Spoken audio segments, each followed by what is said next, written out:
小轿车被火舌包围，国道3号南下民间路段火烧车意外，消防队员获报立刻赶到现场。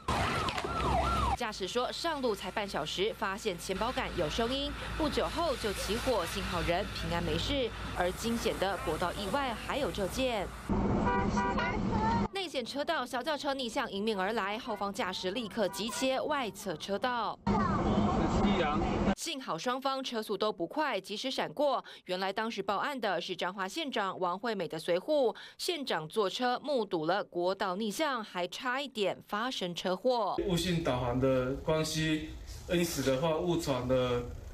逆向行驶台76线。原来驾驶是一名82岁老人家，瞒着家人从高雄开到彰化玩，疑似回程过度劳累，误信导航，一路逆向开在快速道路上，行驶了3.5公里，幸好没有发生意外。但老人家国道逆向得吃上3000到6000罚锾。解中部综合报道。